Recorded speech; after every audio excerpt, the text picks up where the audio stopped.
welcome to my YouTube channel. Okay, so I always wanted to do YouTube and finally I decided to do it. My name is Davy and this is my YouTube channel called Petite Life, which is just basically my life and all the things that I love to do. So today I want to talk about the citizenship ceremony.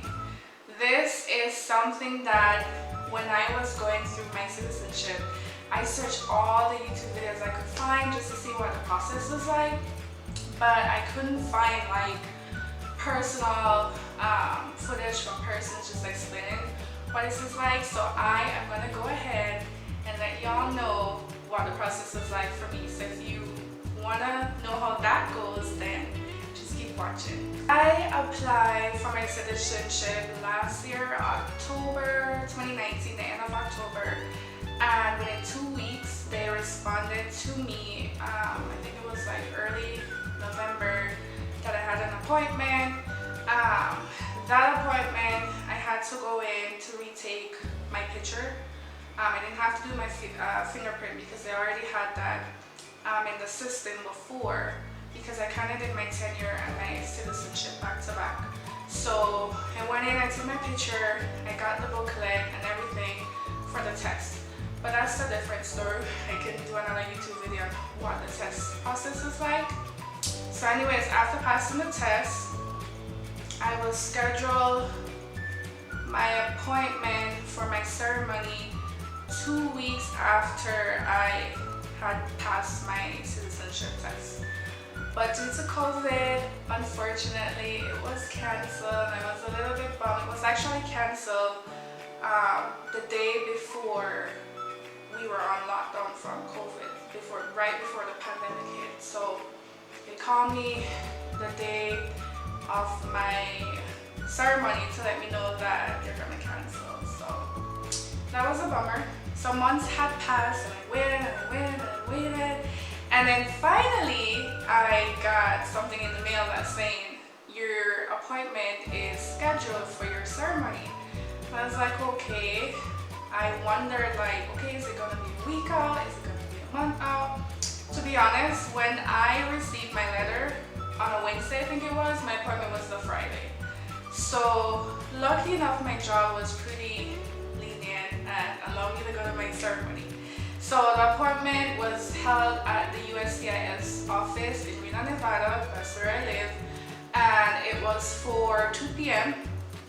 I showed up early because normally you can go in 30 minutes early. However, they did not want anyone to go in before time. You had to go in actually at the time of your appointment, which is at 2 o'clock.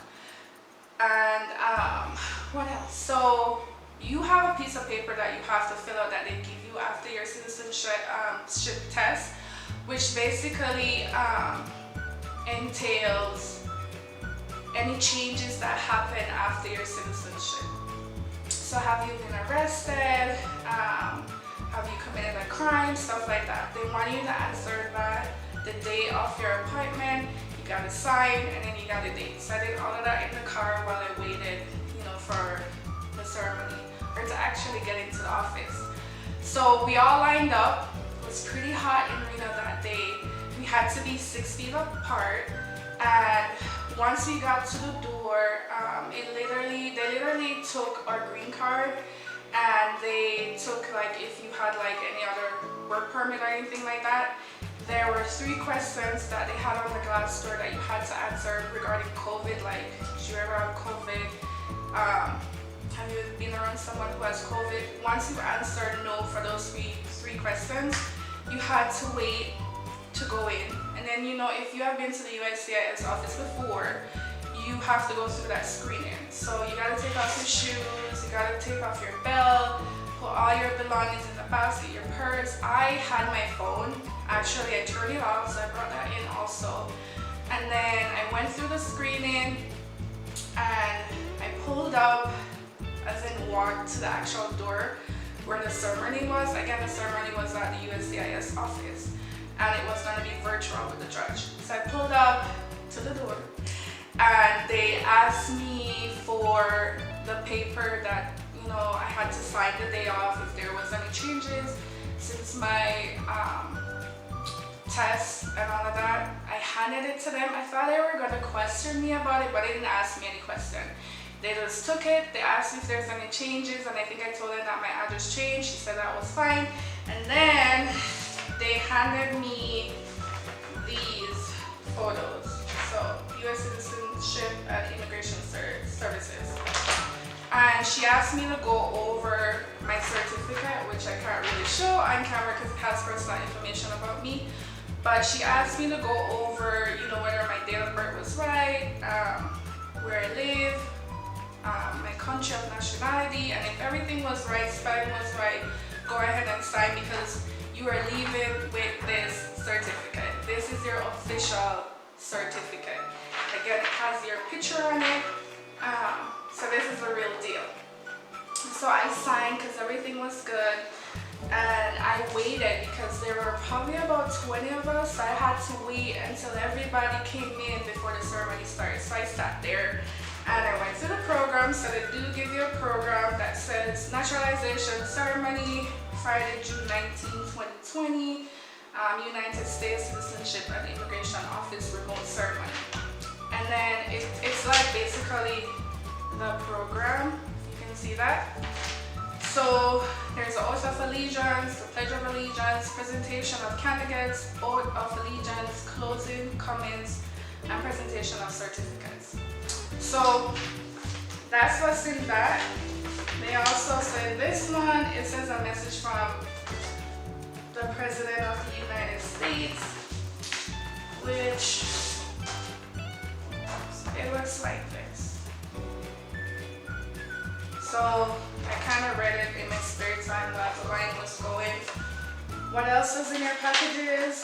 Alright, so in the envelope, you get your little flag. I don't know, I just love this part. You get your little flag. You have 14 facts about voting in the federal elections. If you wanted to read about that, that's there. This is the Star Spangled Banner and the Pledge of Allegiance, Oath of Allegiance. If you didn't know it, I mean, you didn't have to know it for the certificate, but it was in there for your knowledge. They also give you an application if you wanted to start a process for your passport. So you got a free application for that. They also talk about congratulations on becoming a United States citizen, your responsibilities, what you should do after you become a citizen, apply for your passport, update your social security, register to vote if you have any children, obtain a certificate of citizenship for your child, because once you become a citizen, your child automatically becomes a citizen on that day. So that's what that looks like. There's that. And I think that was it. Oh. And then you also get the Declaration of Independence and Constitution of the United States. So there's a pamphlet that you can actually read. So that's all that came in the two envelopes that I got. So everyone got in, I think, around 1:45. And again, the ceremony was going to start at 2. So we sat there, we waited. And then finally the judge came on, I think it was on WebEx or Zoom or something like that. She came on, we had to stand. She did the oath of allegiance. She swore us in. The whole process, I think, lasted probably 8 minutes, to be honest. It wasn't long. So yeah, we did the Pledge of Allegiance. We had a speaker. We also did the oath of allegiance. I didn't know any of this. They said it all, but you just raise your right arm and you just say I do or agree or whatever it is. And then the closing comment was when the judge actually gave her personal experience and how she loved doing these ceremonies and all that. So it was pretty quick. I kid you not. Normally these ceremonies are like 30 to 45 minutes. I was literally in there, but the ceremony lasted about 8 minutes. And that was it. I was a citizen. So that was the easiest ceremony ever. I did not know it was so quick. There was no questions asked. You were handed your certificate. You were congratulated, and you were on your way out of there. So that's what they do in Reno, Nevada. I know since then they have been doing drive-through ceremonies, which I think is about the same 5 minutes. it's not the usual 30 to 45 minutes anymore. So I mean, it's kind of nice. The only thing that was disappointing is that you couldn't allow to have your friends or family there. So it was just you. They had to wait outside. So that's a little bit sad. But I mean, at the end of the day, you're a citizen. Like, your goal has been completed. You've done what you needed to do. You have accomplished all your goals, and I am just grateful that it is over and done. So that's it. That's all it happened, and here I am. I'm a citizen as of sometime in June. I can't remember the date. Oh, June 19th. Anyways, so if you like this video, please share, give it a thumbs up, subscribe. If you want me to talk more about what the citizenship test was like, then leave a comment below, and then I will go ahead and let you know what my process was like when I was doing that, because that was pretty simple too. Anyways, I hope you like this video. Thank you so much. Have a good day. Bye guys.